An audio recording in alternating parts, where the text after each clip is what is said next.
سيئات أعمالنا من يهده الله فلا مضل له ومن يضلله فلا هادي له الذي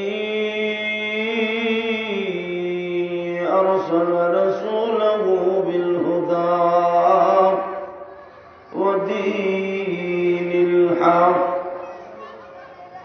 ودين الحق ليظهره على الدين كله وكفى بالله شهيدا أما بعد فقد قال الله تبارك وتعالى فأعوذ بالله من الشيطان الرجيم بسم الله الرحمن الرحيم تبت يدا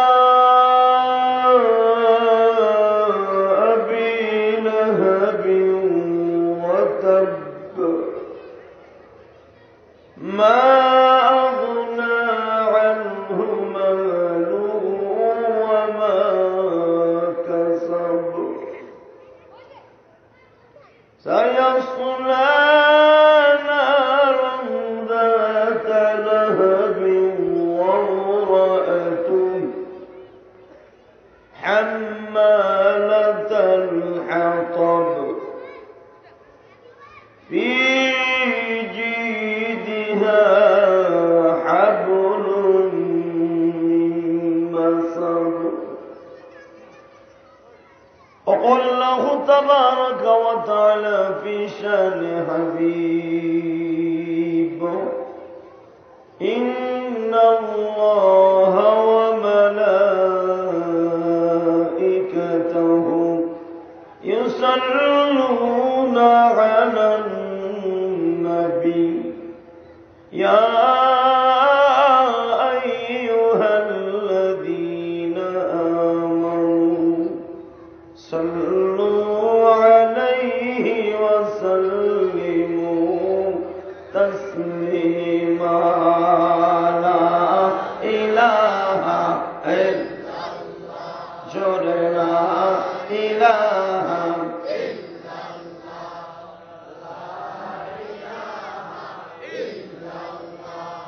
لا إله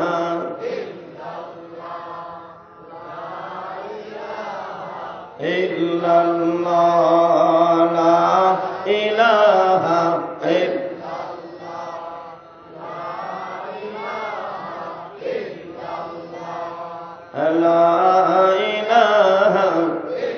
الله لا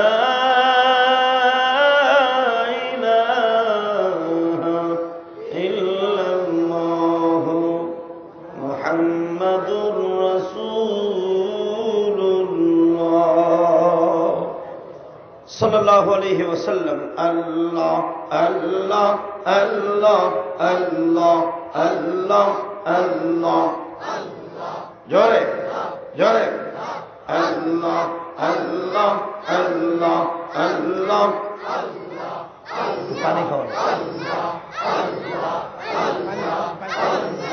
একসাথে আল্লাহ আল্লাহ আল্লাহ আল্লাহ আল্লাহ আল্লাহ Allah Allah Allah Allah Allah Allah Allah Allah Allah Allah Allah Allah Allah Allah Allah Allah Allah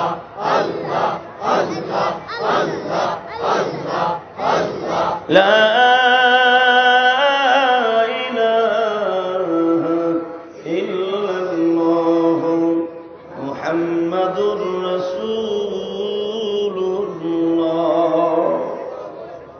সাল্লাল্লাহু আলাইহি ওয়াসাল্লাম। সমস্ত প্রশংসার মালিককে আল্লাহ। আল্লাহর নাম আরো জোরে বলতে হবে। কে? আপনার আমার মালিক কে?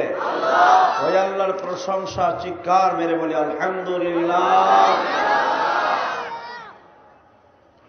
জান্নাতুল কোবরা জামে মসজিদ কর্তৃক আয়োজিত তৃতীয় বার্ষিকী ওয়াজ ও দোয়ার মাহফিলের আজকের সম্মানিত সভাপতি, মিরপুর 1 নম্বর আনসার ক্যাম্প, তালতলা, ঢাকা। এই জন্য কোরআন শরীফে আল্লাহ নিজে বলেন, বিসমিল্লাহির রহমানির রহিম,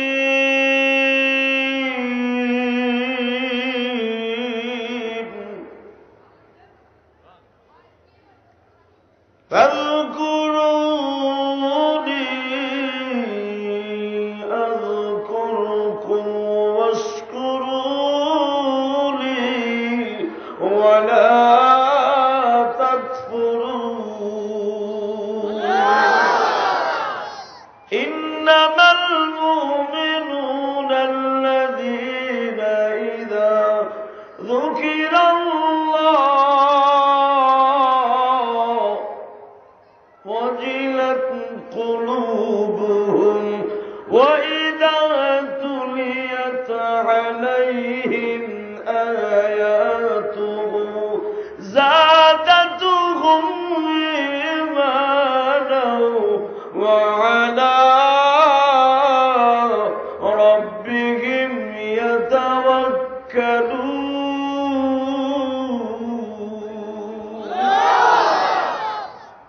আল্লাহ যদি এত প্রশংসা করে থাকে তার জাকিরিনদেরকে, বান্দারে তুই একবার আমারে ডাক দিবি,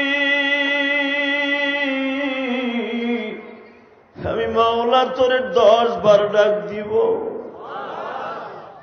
তুই তো জানোস না রে বান্দা, আমার মতো দুনিয়ায় কোন বান্ধব পাবি না। والذين آمنوا أشد حبا لله يوم لا ينفع مال ولا بنون। আরে বান্দা, বিবি বাচ্চা মাল সামানার জন্য, দুনিয়ার জন্য তুই আমারে ভুলে গেলি, কিন্তু মনে রাখিস ইয়াউমা লা ইয়ানফাউ মালু ওয়ালা বানুন, তোর একটা মোহাব্বতের জিনেও কাজে লাগবে না। আল্লাহু আকবার জোরে কান। ইল্লা হরফে ইস্তিসনা দিয়ে আমার আল্লাহ বলেন, ইল্লা মান আতাল্লাহ বিকলবিন সালিম, একমাত্র কাজে লাগবে আমি আল্লাহর সাথে যদি প্রেম করে থাকো। আল্লাহর প্রেমিক হিসাবে মানতে রাজি আছেন না নাই? হ্যাঁ, তাহলে একসাথে বলেন, সমস্ত প্রশংসার মালিক কে?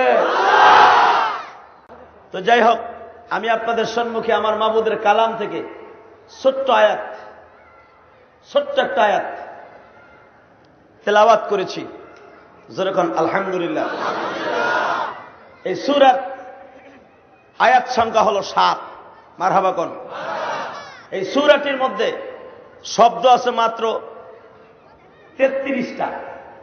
মারহাবা কোন। বা ইখতিলাফ 36টা। এই সূরাটির মধ্যে অক্ষর আছে 77টা। আলহামদুলিল্লাহ কোন। ভাইরা, এই সূরাটির ভিতরে আমার নবীর সবচাইতে কষ্টের একটা সময়, সবচাইতে কষ্টের একটা জিন্দেগি আমার নবীর, যেই কথা শুনলে আপনার শরীরটা শিরে উঠবে। একটা জিনিস মনে রাখবেন, মানুষের সবচাইতে বড় কষ্ট হলো যখন তার আপনজন কষ্ট দেয়। যে এই সূরাটির ভিতরে এমন একটা ঘটনা আপনাদের সামনে বললে কলিজাটা কলা পাতার মতো করে আসবে। যেমন নবী এত কষ্ট করলেন, এত দরদ নিয়ে তাদের আত্মীয় স্বজনের সাথে ব্যবহার করলেন, লাশ ফিনিশিং এ তারা আমার নবীর এত কষ্ট দিল। নাউযুবিল্লাহ কর। সবাই আমার দিকে তাকান, আল্লাহকে সাক্ষী রেখে বলছি, তাদের কলবের সব ময়লা দূর হয়ে যাবে। আরো জোরে কর, আরো জোরে কর। এখন বর্তমানে বলে কলবের ময়লা পরিষ্কার করার মেডিসিন হয়েছে বলে বন্ড পীরেরা। ঠিক না ঠিক? বন্ডর কাছে মুরিদ হইতে যায়, বন্ড বলে হার জান্নাতের দায়িত্ব লয়ে লয়, বামাত দিয়া এই শাহাদাত আঙ্গুল দিয়া এখানে আঙ্গুলটা ঢুকাই দিয়ে কয় দিলাম তোর কলব চালু করে ঘুরবি জনম বইয়া, নামাজ রোজা লাগবো না। আচ্ছা যেই পীরে কয় নামাজ রোজা লাগে না, ওরে তো মাইরে ফেলানো খরচ, কথা ঠিক না বেঠে? আল্লাহ বলছে নামাজ লাগবে, আর শয়তান কয় নামাজ লাগবে না, ওরে রাখা যায় আছে। সৌদি আরব বলল আরে জুতা দিয়ে বাইরে বেরে ফেলে তো, ঠিক না বেঠে? একটা আওয়াজ দিতে পারবেন নামাজের শুরুতে? বন্ডরা যদি কোনোদিন উল্টা পাল্টা ফতোয়া দিয়ে বলে নামাজ লাগে না, ওরা জুতা দিয়ে বাইরে বাংলা ছাড়া করবো। কে কে রাজি আসবো? আল্লাহ কবুল করেছে যখন আমি নামাজ লাগবে কি লাগবে না, ইমান নিয়ে যাইতে হবে কি হবে না? এক নাম্বার ইমানের হাতিয়ার হলো নামাজ। নামাজ ছাড়া কোন আলেম কোন গায়ের আরাম কোন জান্নাতে যাইতে পারবে? কষ্ট হইব? আল্লাহ কবুল করুন। আমার নবীর জিন্দিগিতে তখন নামাজ ফরজ হয় নাই। কি হয় নাই? নামাজ তখনও ফরজ হয় নাই, ফ্রি। মুসলমান হলে কোনো ইবাদত নাই, খালি চালু হয়েছে খালি কালেমার হকের দাওয়াত। কারণ নামাজ চালু হবে মেরাজে যাইবার পরে, মারহাবা কর। আর হুজুর মেরাজে গেছে নবুয়াতির যখন 10ম সাল, তখন চলতেছে। যখন এই সূরাটা নাযিল হয় তখন নবুয়াতির 3য় সাল, আরো 7 বছর পর নামাজ ফরজ হইব। যখন সাহাবীদের পরে নামাজ ফরজ ছিল না, শুধু আমার নবীর পরে নামাজ ফরজ ছিল, সেটা হলো তাহাজ্জুদের নামাজ। মারহাবা কর। ও বাবা, আমার নবী নবুয়ত প্রাপ্তি হওয়ার পরে, নবুয়ত প্রাপ্তি হয়ে নবুয়তি পাওয়ার পরে হুজুর 3 বছর পর্যন্ত কোনো ওহী নাযিল হয়নি। আমার সাথে বরাবর উলামা একরাম আছে, জিজ্ঞাসা করে দেখবেন। বুখারীর হাদিস, দাওয়াতুন নবী সাল্লাল্লাহু আলাইহি ওয়াসাল্লামের পরে নাযিল হয়েছে নবুয়ত পাওয়ার 3 বছর পরে। 3 বছর পর্যন্ত তার বন্ধুরা আমার আল্লাহ সঠিকভাবে নিয়ে আসছে। নবীরে কেমনে কি করতে হবে, দাওয়াত কেমনে দিতে হবে, কেমনে কি করতে হবে, সব আল্লাহ আগে তার নবীরে সাজাইছে। বাহিরে প্রকাশ্যভাবে দাওয়াত ও তাবলীগের কাজ হুজুর নবুয়ত প্রাপ্তির পরেই আল্লাহ অর্ডার দেয় নাই। কিন্তু গোপনে গোপনে হুজুরের বিবি খাদিজা, হযরত আলী, যায়েদ এরা ইসলাম কবুল করে ফেলেছে। হুজুরের মেয়ে 4টা ইসলাম কবুল করে ফেলেছে। কিন্তু বাহিরে প্রকাশ্যভাবে দাওয়াত ফরজ, এটা আল্লাহ অর্ডার এখনো দেন নাই। দিলটাকে এখন নরম করবেন। 3 বছর যখন শেষ হয়ে গেল, 2 বছর 8 মাস যখন শেষ হইল, এই আয়াতের শানে নুজুল। 2 বছর 8 মাস যখন শেষ হলো, আমার নবী একদিন সাফা পাহাড়ে উঠলেন। আল্লাহু আকবার কর, আরো জোরে কর। যেই মানুষটার চেহারার দিকে তাকাইলে জাহান্নামের আগুন হারাম হয়ে যেত, যার চেহারার দিকে তাকাইলে চোখে যদি কম জুতি থাকতো বাইরে যেত। আমার নবীর সাথে কেউ মুসাফা করলে 1 মাস পর্যন্ত ঘেরান আসতো।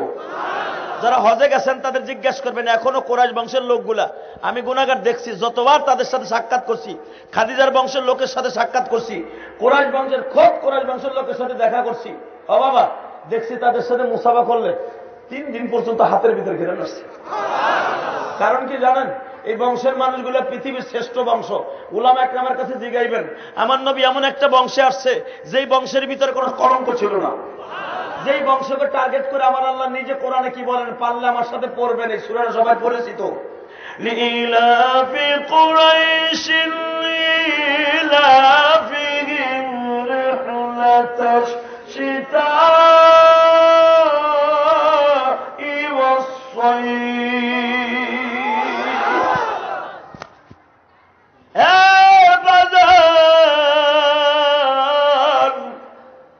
তার বন্ধু কি আল্লাহ এমন বংশে পাঠাইছে যেই বংশের তুলনা পৃথিবীর কোন বংশের সাথে চলবে না।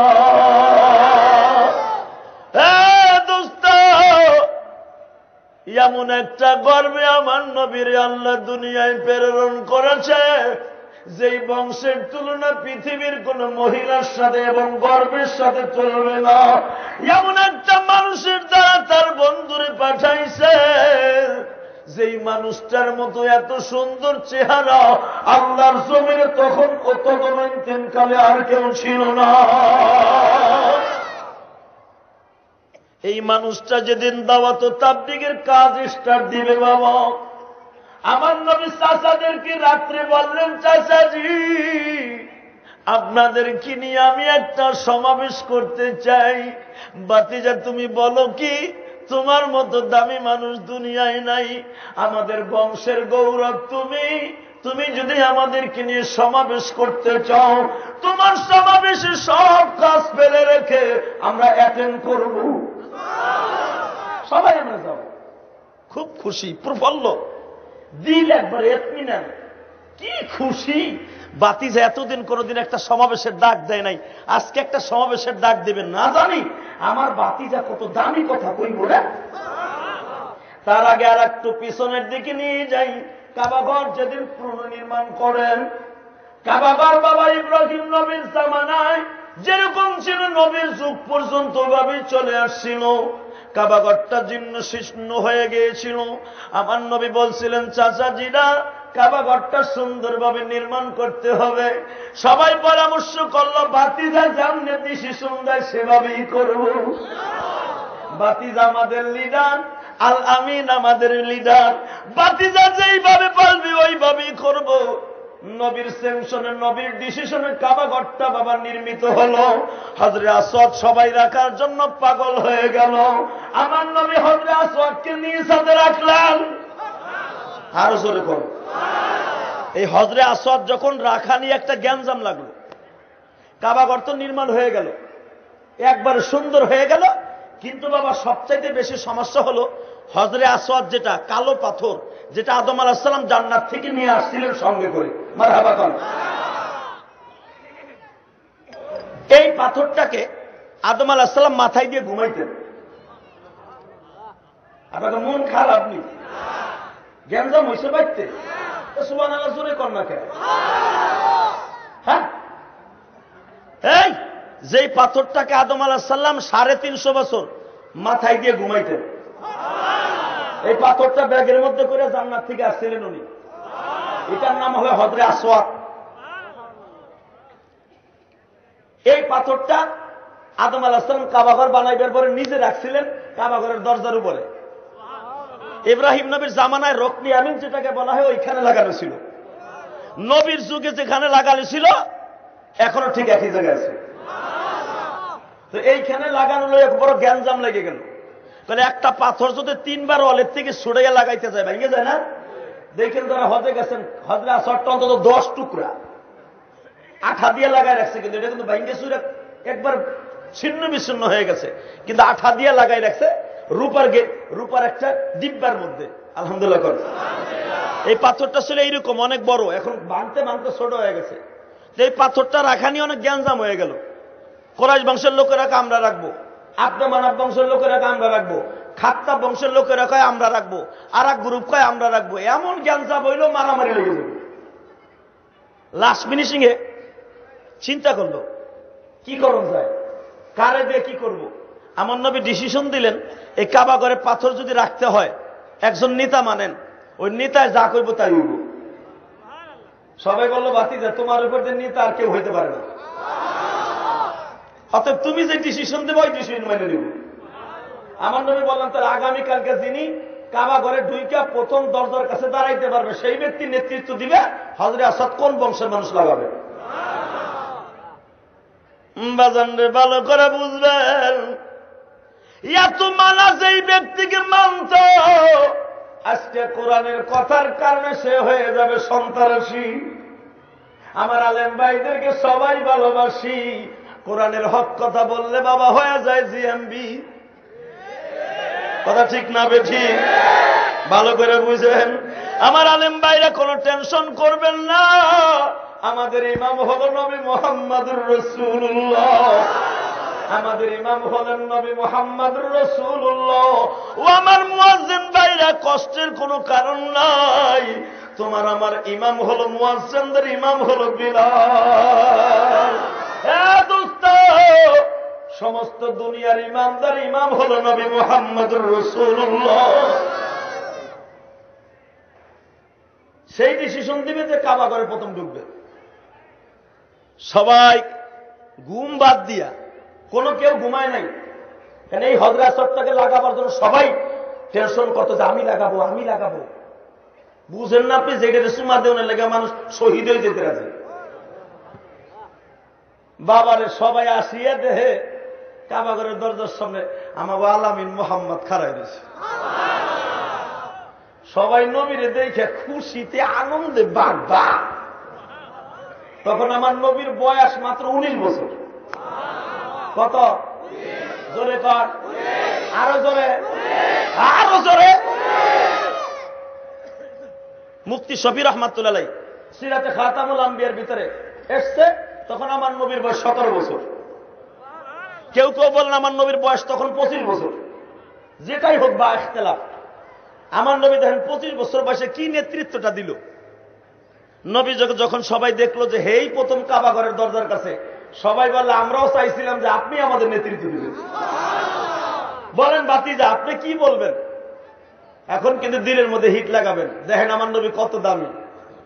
বড় বড় নেতা আবু জেহেল, উতবা, সাহেবা, মুগিরা, হারেস, নাফেল, কুসায়ের, আমরে দৌস, আবু জেহিল্লা, আবু লাহাইবা, উমাইয়া ইবনে খালদ, নাজর বিন হারেস, এই বড় বড় শয়তান সবাই নবীরে দেখে কয় ভাতিজা তোমার নেতৃত্ব মেনে নিব।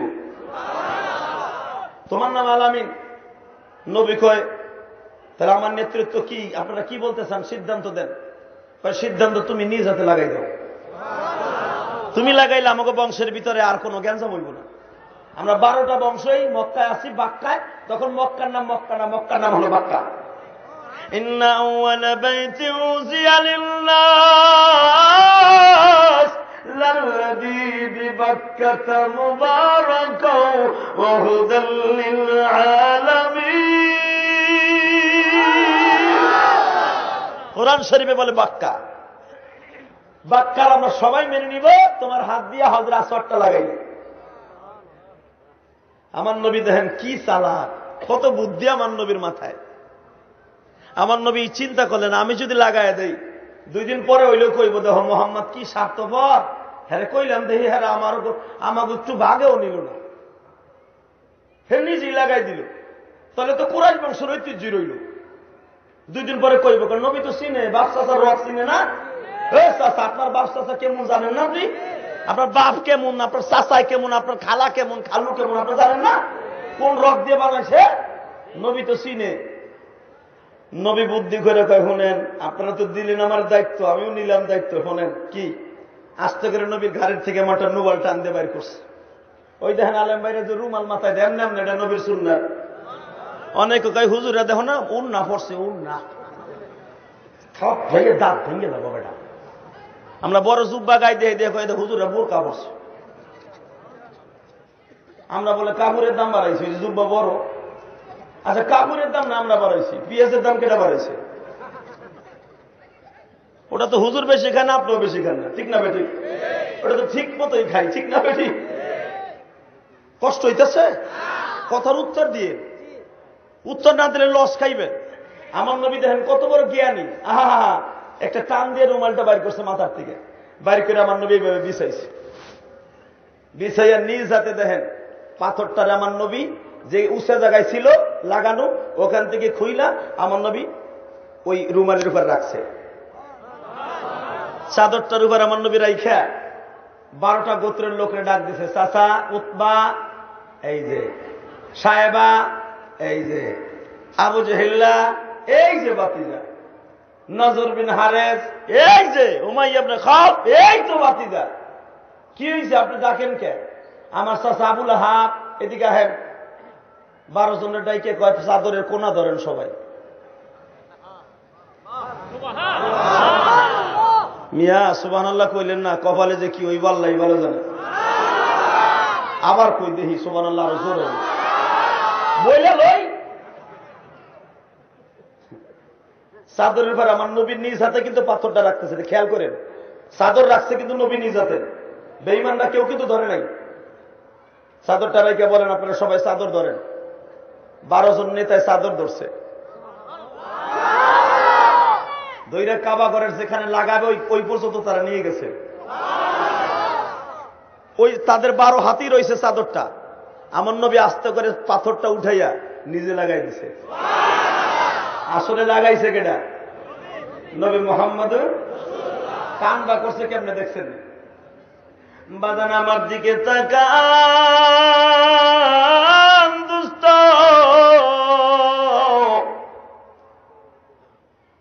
যখন নিজের হাতে নবী আমার পাথরটা লাগিয়ে দিছে, সবাই বলতেছে ভাতিজা আপনি যে এত সুন্দর কাজ করবেন আমরা বুঝতে পারি নাই। সত্যিকারে আপনি আমাদের দরদের ভাতিজা। আপনার মতো দামি মানুষ এই বাক্কা শহরে একজনও নাই। বিয়ে শাদী হইলে আগে নবীরে দাওয়াত দিত, কোন মিটিং হইলে আগে নবীরে দাওয়াত দিত, কোন মিটিং করতে হইলে নবীর আগে প্রধান অতিথি বানাইতো। যেরকম আজকের মাহফিলের আমাদের প্রধান অতিথি আমার মসজিদের সম্মানিত সভাপতি জনাব এস.এম. হানিফ ভাই, এবং আজকের মাহফিলের যিনি প্রধান অতিথি হলো হানিফ ভাই, সভাপতি হলো সৈয়দ জাহাঙ্গীর আলম। কে উনি? জাহাঙ্গীর আলম সাহেব অসুস্থ। এবং আজকের মাহফিলে অনেক বিশেষ অতিথিবৃন্দ আছে, বি.এম. শামসুদ্দিন। ঠিক আমার নবীর প্রত্যেকটা মাহফিলের প্রধান অতিথি বানাইতেন। আজকে নবীর এত ফ্যাসিলিটি দিলেন, এত ভালোবাসলেন। আজকে দেখেন কামটা কি করবো, যে এই কথাটা এখন এই সূরার আলোকে বলব। 3 বছর নবুয়ত প্রাপ্তি হইবার পরে নবী বললেন আমি একটা সমাবেশ করব। সব বেঈমানগুলা বলল ভাতিজা তোমার মতো সমাবেশ এই মক্কা শহরে কেউ জমাইতে পারে না, তোমার কথাগুলো এত ভালো, আমরাও ভাবছিলাম তুমি একটা সমাবেশ করে আমাদের একটা আনন্দ দিবা, আমাদেরকে তুমি বিবাহের অনুষ্ঠানে খাওয়াইতে পারো না, একটা ওলিমার সিস্টেম করে খাওয়াইবা। আমার নবী আবার মাঝে মাঝে দাওয়াত দিয়ে খাওয়াইতেন। তোমার বাড়ির পাক যে কত সুন্দর ভাতিজা, তুমি যেরকম তোমার পাকও সেরকম, তোমার বউ সেরকম। অতএব তুমি কবে একটা সমাবেশ করবে এমন একটা টেনশনে আমরা আসছিলাম। আমার নবী খুব খুশি হইলেন, কিন্তু ভিতরে ভিতরে কলিজাটা খাইয়ে যাইতেছে যে আমি যখন আসল কথা বলবো না জানি রূপ কেমন হয়ে যায়। টেনশন করতেছিলেন আমার নবী। বাজান আমার দিকে তাকান, নবী আমার সাফা পাহাড়ের উপরে ডাক উঠলেন, আরোহণ করে ডাক দিলেন আমার চাচারা আসেন, আমার বংশের মানুষগুলা আসেন। সব মানুষগুলা একত্রিত হইয়া সাফা পাহাড়ের মাঝখানে, মারওয়া পাহাড়ের মাঝখানে সবাই সমবেত হইলেন। শত শত মানুষ কাবাগরের চারপাশ দিয়ে দাঁড়ায় গেলেন। আমার নবী সাফা পাহাড়ের উপরে দাঁড়াইয়া বাবা প্রথম বলে ফেললেন, ও আমার কওমের মানুষরা, আমি যদি তোমাদেরকে বলি ওই সাফা পাহাড়ের পিছনে একদম সৈন্য আপনাদেরকে আক্রমণ করবে, বিশ্বাস করেন কি? কয় হ্যাঁ, বিনে দ্বিধায় বিশ্বাস করি। আবার যদি বলি ওই জাবালে আবি কোবাইজের ওই ঢালুতে আপনাদের জন্য বিশাল বড় আগুন অপেক্ষা করছে, হ্যাঁ বিশ্বাস করি। বুঝলেন?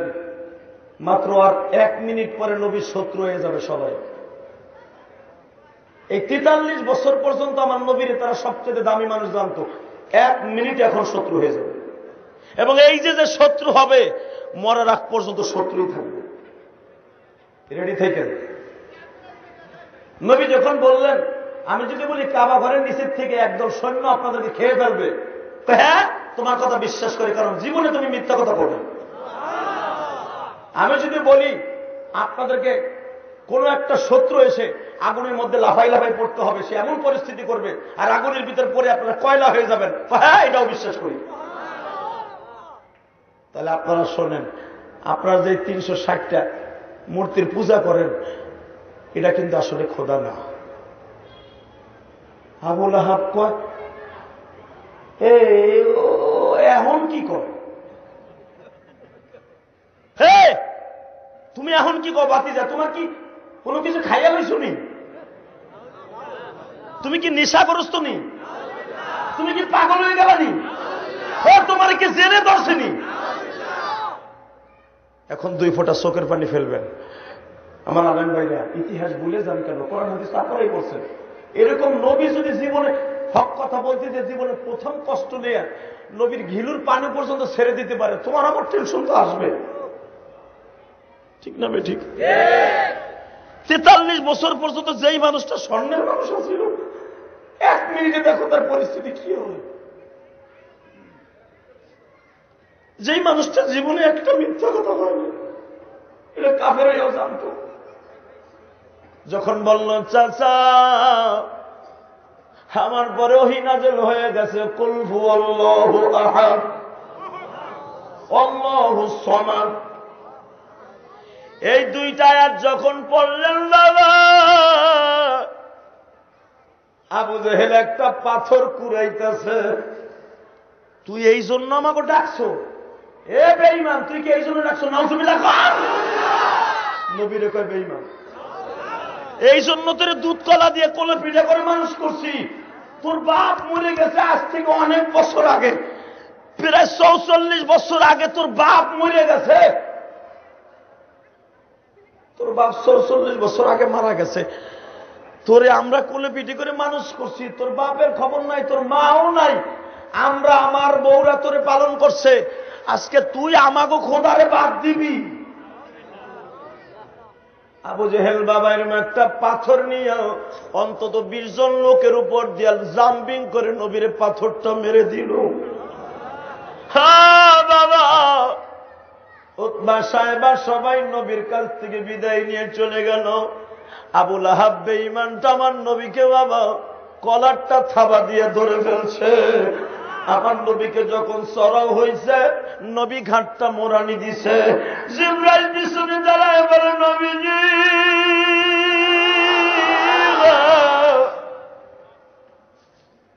আপনি যদি এখন অর্ডার করেন গো নবী, আবু লাহাব বারে ধূলিসাৎ করে দিব, আমি জিবরাইল তারে দুনিয়ার থেকে শিক্ষা দিয়ে দিব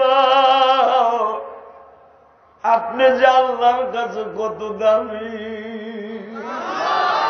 দুনিয়ায় যত নবী আসছে তাকে একটা কওমের নবী বানাইছে, আর আপনারে দুনিয়ায় পাঠাইবার আগে আল্লাহ নিজেই ফেরেশতাদের সমাবেশে বক্তব্য দিছে।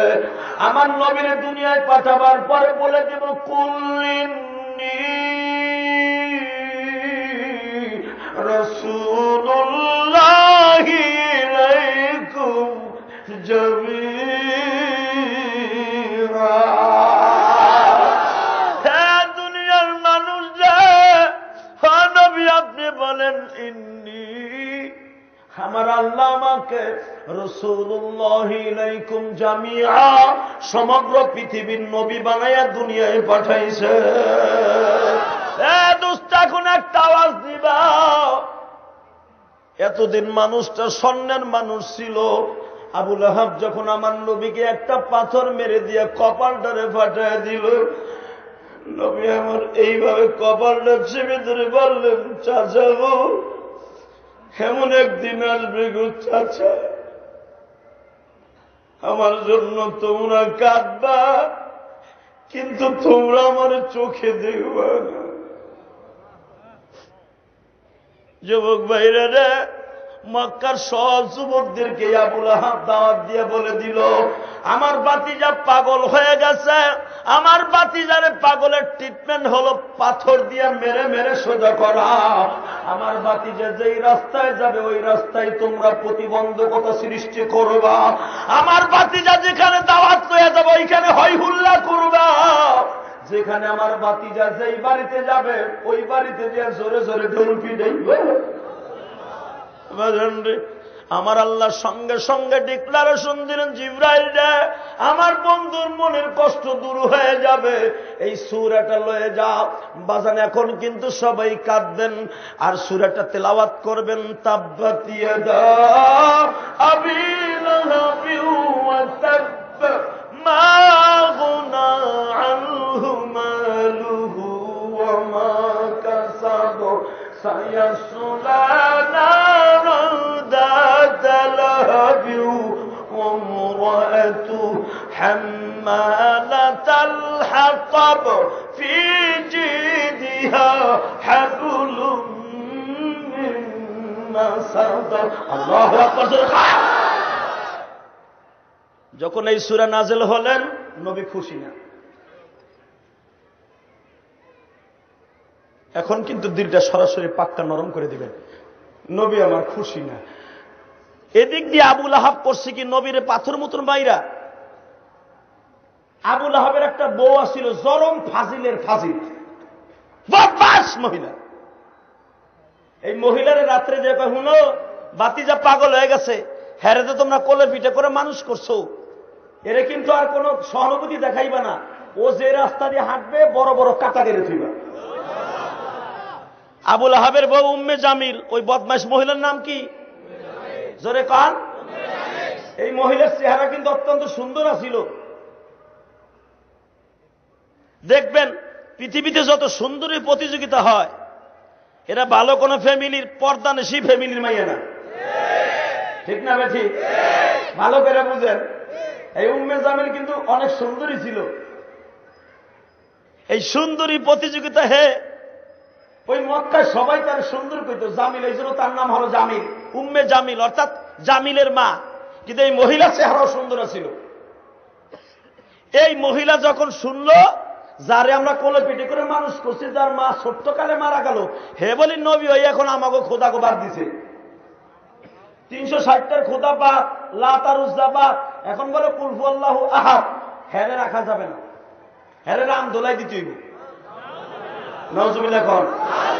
এই মহিলা একটা সমাবেশ করলো ভিতরে ভিতরে, যে মা আবু জেহেলের বউ উমাইয়া ইবনে খালফের বিবি, এরকম বড় বড় শয়তান মহিলাকে নিয়ে ভিতরে একটা সুন্দর করে মিটিং করলো। কি করলো? মোহাম্মদ যেখান দিয়ে যাবে ওইখান দিয়ে তোমরা কাটা দিবা, পাতিলা মাটির হাড়ির মধ্যে কালি লাগাইয়া রাস্তায় টানায় দিবা। যখন মানুষ বুঝে যে মোহাম্মদের কোন মহিলা এখন পছন্দ করে না, বাজান এখন দিলটা নরম করবেন, এখন দিলটা নরম করবেন। আবার নবী যখন কাবা ঘরে আসতেছে শ্বশুর বাড়ির থেকে, সেই মসজিদে জাফফালি, এটা কিন্তু মা খাদিজার বাড়ি, এখনো মসজিদটা 2 তলা, মা খাদিজার বাড়িটা ছিল 2 তলা। আবার নবী যখন কাবা ঘরের দিকে আসতেছে, আয়াতের সামনে নজুল খুলে দেখেন, আবার নবী দেখে মহিলারা রাস্তায় রাস্তায় কালির ফাইলা লাগাই দিছে, আবার চুন দিয়ে ডাক দিছে, আবার রাস্তার উপরে বড় বড় কাটা গেড়ে থুইছে। আবার নবীর অন্তরটা ভেঙে তছতছ হয়ে গেল। মাবুদ রে, আল হক মুররুম, হক কথাটা আমি তিতা, তবে হক কথার জন্য আমার জীবনে যদি চলে যায় মনে কোনো দুঃখ নাই। আরো জোরে করে। আবার নবী ফিরে গেলেন বাসায়, যে খাদিজারে বলতে, যে খাদিজা গো, মক্কার অবস্থা বেশি ভালো না। কেন হুজুর? যেই পুরুষের বিবি ভালো, ওই পুরুষ সারা জীবন সুস্থই থাকবে, ঠিক না? ঠিক। যেই পুরুষের স্ত্রী দুষ্ট, ওই বেড়া বোর চিন্তায় হাড়ের রোগী হইব। ভালো দেখেন, এটা আমার কথা না, হাদিসের কথা।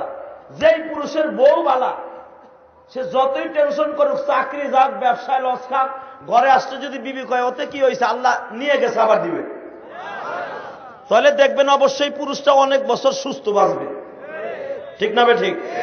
তা না হলে বউ যদি দুষ্টু হয়, চাকরি যদি জায়গা সাসপেন্ড করে, অথবা ব্যবসায় মার খায়, আর বউ যদি আসলে বাসায় কয় কপাল তো তৈরি করবো, এরকম আসে না নাই? মহিলা স্বামীর 24 ঘন্টা টেনশনে রাখে, সময় তো নাই, বলে দিয়ে যায়। মা খাদিজা এমন একটা মহিলা ছিলেন, আমার নবীর যতই টেনশন আসতেন সব পানির মতো ঠান্ডা করে দিতেন। দেখেন আমার নবীর টেনশনে মাথার চুল পাইকে যাইতেছে, সব মহিলারা আমার বিরুদ্ধে মিছিল করতেছে, মক্কার সবার অলিতে গলিতে যুবকগুলো মারার লেগে রেডি হইতেছে। খাদিজা কয় কি হইছে? আপনি টেনশন করেন কেন? আমি খাদিজারা তো আপনি ভালো করে চিনেন, মক্কার এমন কোন ফ্যামিলি নাই যে আমার মাল নিয়ে সে ব্যবসা করে নাই। আমি ছিলাম মক্কার সবচাইতে বড় ধনাঢ্য মহিলা, আমি সব কুতুবের পোলাগুলো চিনি। আপনি নোট এন্ড শোন, আমি খাদিজা খায়লাদের মেয়ে, মক্কায় এখনো মরি নাই। আমি বেঁচে থাকতে আমার স্বামীরে বকতে পারবে, কিন্তু গায়ে হাত দিতে কারো মায়ের পুতে সাহস নাই। আমার নবী কয় খাদিজা তুমি আমার এত ভালোবাসো, আমার আল্লাহ সাথে সাথে খাদিজারে জিবরাইলের দ্বারা সালাম পৌঁছে দিলেন। বাজান এখন 2 ফোঁটা চোখের পানি বরাদ্দ করবেন। আমার নবী যখন বাসার থেকে বের হইতেন, হুজুরের পালক পুত্র জায়েদকে পিছনে পিছনে দিতেন, জায়েদ রে যা রে বাবা যা, তোর বাবার পিছনে যা।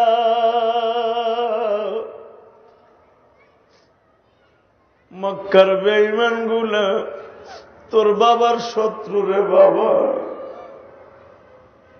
বাজান আমার দিকে তাকান, যখন আমার নবী রাতের বেলা আসতেছে কাবা ঘরের মধ্যে, দিলটাকে নরম করে দিবেন। এই আবু লাহাবের নেতৃত্বে, আবু জেহেলের নেতৃত্বে পরামর্শ হইল, আজকে মুহাম্মদ রে গলায় ফাঁস দিয়া মেরে ফেলবো।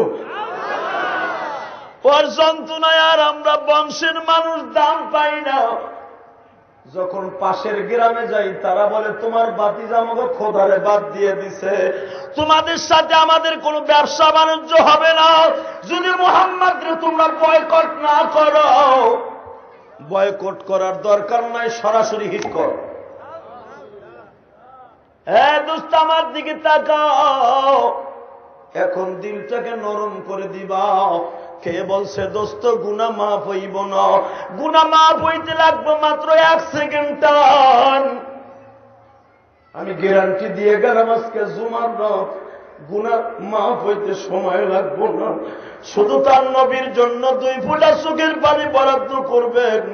যদি আপনি আলেম হন অথবা গায়রে আলেম হন, আল্লাহ কিন্তু আলেমের পানি আর গায়রে আলেমের পানি কোনো তমিজ করে না। তবে আমার আলেম ভাইদের চোখের পানি পৃথিবীর শ্রেষ্ঠ চোখের পানি। যেই মাজলিসে আলেমরা কাঁদবে ওই মাজলিসের দোয়া কবুল হবে। সবাই আমার দিকে তাকান, আজকে সব নেতাগুলো এক হয়ে গেছে। আমার নবীর কেমনে নিধন করা যায়? সবাই সিদ্ধান্ত করলো মুহাম্মদ আজকে অ্যাটেম্পট মার্ডার করবে। আমার নবী পিছনের থেকে মা খাদিজারে বললেন, হুজুর এখন থেকে আপনার একটু সাবধান হওয়া উচিত। আমার নবী বলেন, খাদিজা তুমি টেনশন করে না তো, আমার বন্ধু আবু বকর আছে আর আমার আসল বন্ধু আমার আল্লাহ আছে। হুজুর তারপরও সুন্নাত, আপনার আর আমি কি শিখাবো? আপনি আমার স্বামী, আপনি হলেন পৃথিবীর শ্রেষ্ঠ মানুষ, আমার মনে কোনো দুঃখ নাই গো হুজুর। তবে আমার একটা কথা, আপনার একটু সাবধান হওয়া উচিত। বিবির কথা কিন্তু মাঝে মাঝে কাজে লেগে যায়, ঠিক না? ঠিক, জোরে কর, আরো জোরে। তবে সব কথা বিবির শুনবেন না।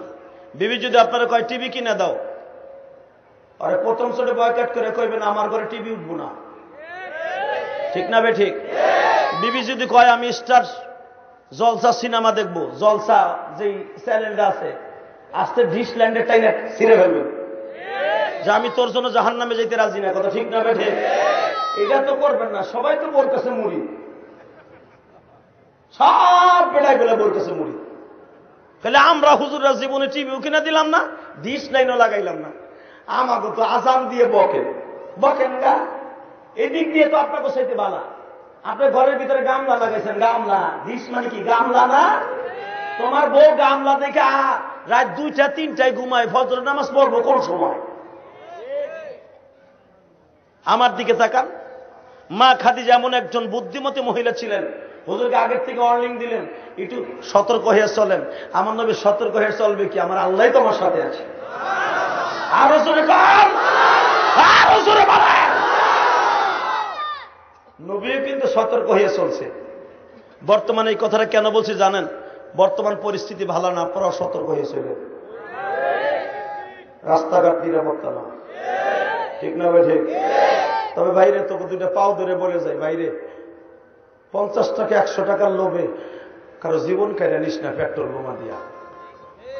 তুই যত মানুষের জীবন কাইরা নিবি, আমার মাবুদ তোর জীবনটা কাইরা নিবি, ঠিক না? ঠিক। এই কামটা জীবনে করিস না ভাই, তোকে পাও 2টা ধরে বলে যায়। আমার দিকে তাকান গো দোস্ত,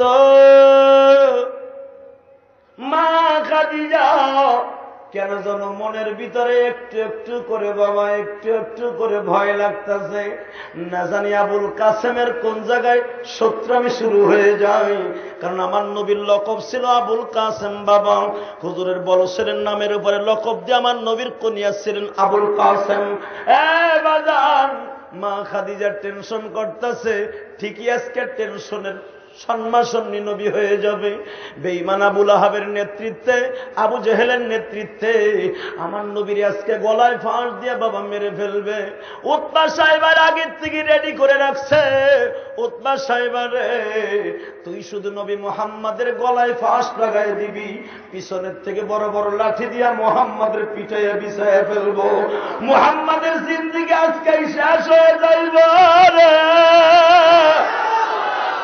আমার আল্লাহ যদি কাউরে না মারে গো বাবা, কেউ কাউরে যাররা পরিমাণ ক্ষতি করতে পারবো না। টেনশনের কোনো কারণ নাই বাইরে, দুনিয়ার সবাই তোমার শত্রু হয়ে যাবে। আমার মাবুদ যদি তোমার পক্ষে থাকে, এটাই তোমার জন্য যথেষ্ট।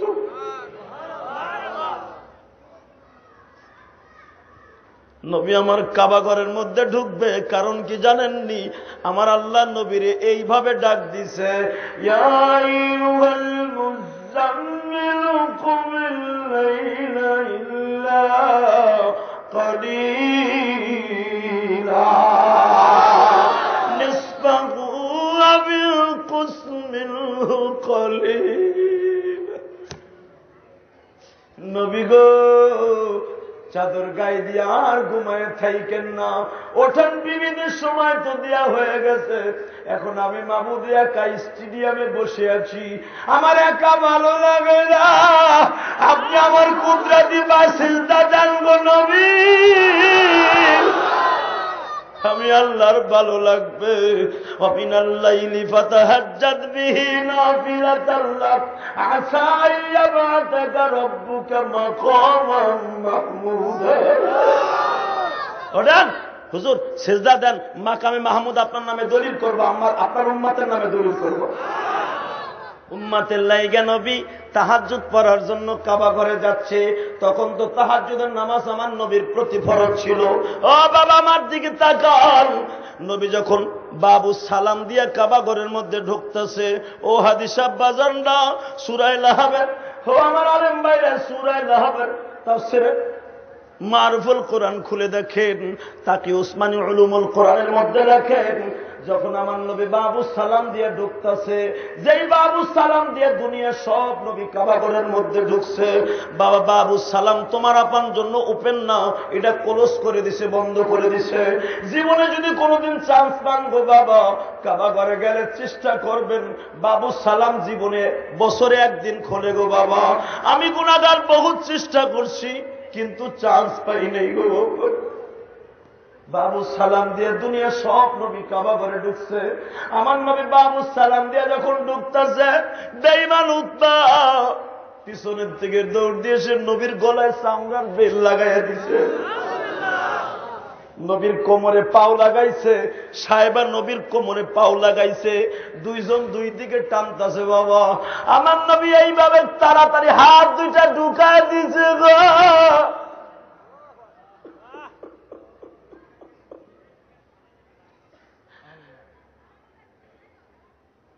কিন্তু বাবা আমার দিকে চাকান, নবী তো মানুষ, আমার নবী তো ফেরেশতা।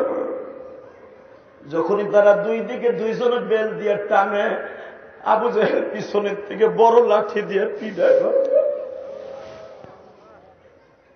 পাকিস্তানের এক শায়েখ, নিউটন করাচির এক শায়েখ, উর্দুতে একটা কিতাব লেখছে হুব্বুন নবী। এই হাদিসখানা দেখবেন, হযরত আবু বকর, আসমা বিনত আবু বকর বলেন, হাদিসখানা আবু বকরের বড় মেয়ে হাসমা থেকে বর্ণিত বাবা, যে হলো হযরত আয়েশার বড় বোন, আবু বকরের বড় মায়া। যে আবু বকরের বড় মায়াটা নবীর ডাইন হাত ধরে জান্নাতে চলে যাবে বাবা। হে আসমা বিনত আবু বকর বলেন, রাত যখন 1টা বাজে, দেখি আমার বাবা পাগলের মতো দৌড়ে এসে বলতেছে, মাছ মারে তুই কই গো মা? আমি বললাম, বাবা গো আমি ঘরের মধ্যে আছি, মারে তাড়াতাড়ি মশকে পানি দেব, মা পানি দে।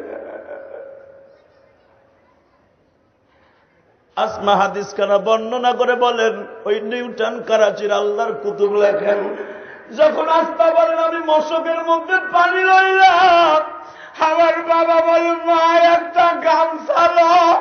মা আমার নবী পয়সা আছে কিনে জানি না। মারে আসমা বলে বাবা কি হয়েছে বলো না, পরে বর্ণনা করবো, আগে আমার পিছনে পিছনে দৌড়া। বাজানটা ঘটনাটা না বললে কলিজায় হিট লাগবে না। আমার নবীর যখন এইভাবে টানতাছে, গলার মধ্যে ফাঁস লাগে গেছে। বেঈমান আবু লাহাব আমার নবীর পিছনের থেকে বাবা চুল ধরে এইভাবে যাচ্ছে। আমার নবীর তখন ঘাড় বাবরি ছিল। ও দোস্ত, 10-15 জন মানুষে যদি একটা মানুষকে পিটায় আর মারে, ওই মানুষটা কই যাইব বাবা? আমার নবী গলায় ফাঁস দেখিয়া আওয়াজ দিতেছে, আবু বকর আসতেছে তাহাজ্জুদ পড়ার আল্লাহু আকবার। আবু বকর শুনতেছে একটা মানুষকে 10-15 জন মানুষে মারে। আবু বকর ওখান থেকে আওয়াজ দিছে, তোরা কারা গো, এইভাবে একটা লোকরে মারতাছ? আবু বকর ভাবছে হয়তো বিলালের মতো কোন কৃতদাসকে তারা মারতাছে। কিন্তু যখন আবু বকরের আওয়াজ শুনছে, বেঈমান গুলো ছেড়ে দিয়ে চলে যায়। আবু বকর যায় দেখে আমার নবী মাটির সাথে গড়াগড়ি খায় গো।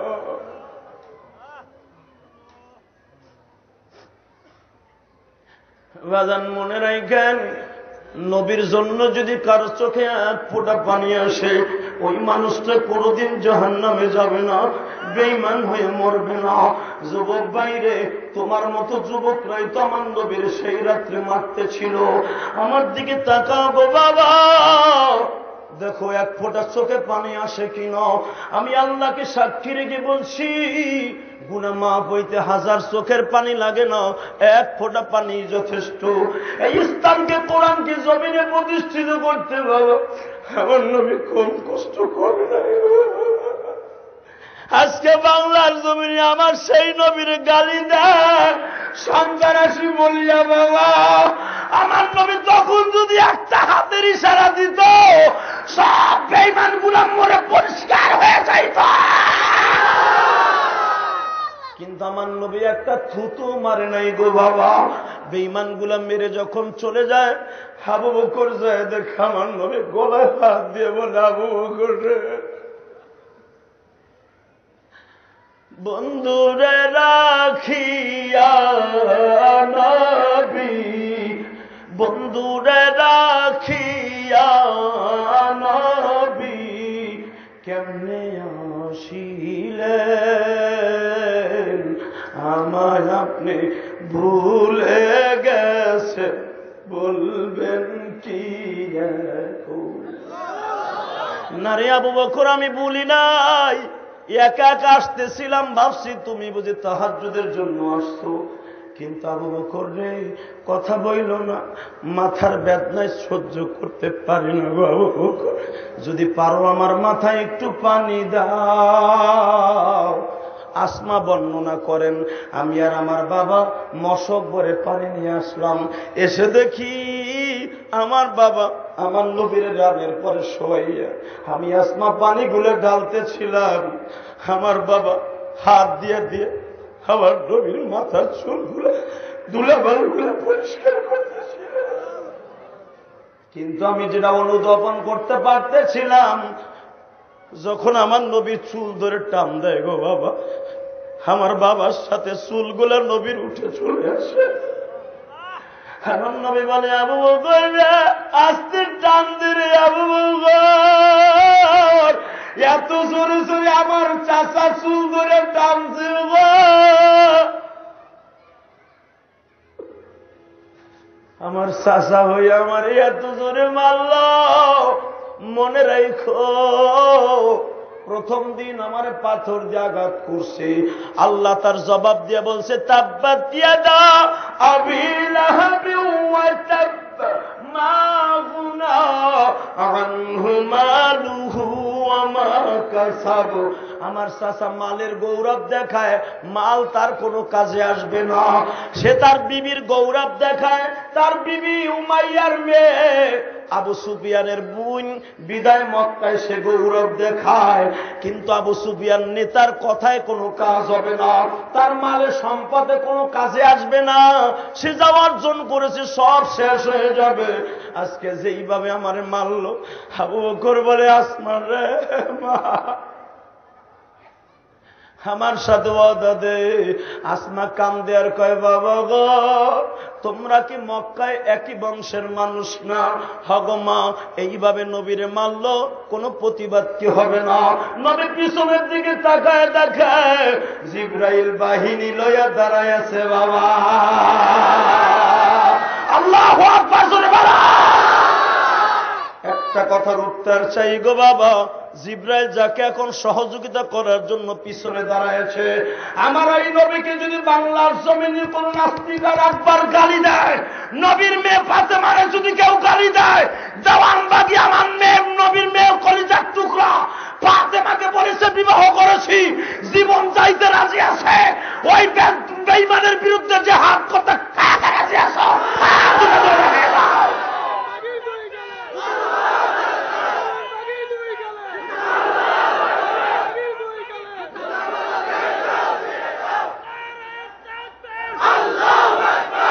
আলহামদুলিল্লাহ বলেন, আরো জোরে বলেন। এই দোস্ত, মুসলমানের শক্তি কোনদিন কমতে পারে না, কথা ঠিক না বেঠে? এই বাংলাদেশে আর এক বন্ডর আবির্ভাব হয়েছে, ঢাকা দোহার নাম আর হাবিবুল্লাহ বলে। ও নতুন করে কালেমা বানাইছে। আহমদ শফি সাহেব এই 11 তারিখ ওর বিরুদ্ধে মিটিং করছে। দোহারে বসে বেঈমান বলেছে, সে বলে নবী মুহাম্মদ নতুন করে রসুল হয়েছে। সে কালেমা বানায় বলছে লা ইলাহা ইল্লাল্লাহ হাবিবুল্লাহ রাসূলুল্লাহ। সেই লিফলেট আমি নিজে পড়ছি। মুসলমান তুমি রোজা নামাজ করলে মনে করো তুমি সাতার মুসলমান, দল তোমার আমার কাছে অনেক বড়, দলের লেগে জান দিতে পারো। যেই নবীর চেহারার দিকে তাকাই আল্লাহ জান্নাত বানাইছে, জাহান্নাম বানাইছে, ওই নবীর এত বড় অপমান করবে, আর তুমি আর আমি নাক ছিটকাবো আর ইমানদার বলে দাবি হব, এটা হতে পারে না। জোরে বলো ঠিক না বেঠে? জীবন যাকার থাক, এই জান্নাতের বাগান আর একটা আওয়াজ দিবা। যদি আর একটা বার কোন নাস্তিক আমার নবীর কটূক্তি করে, নবীর টিটকারা মারে, জীবনকে বাজি রাখা ওরা সুতা দিয়া বাইরে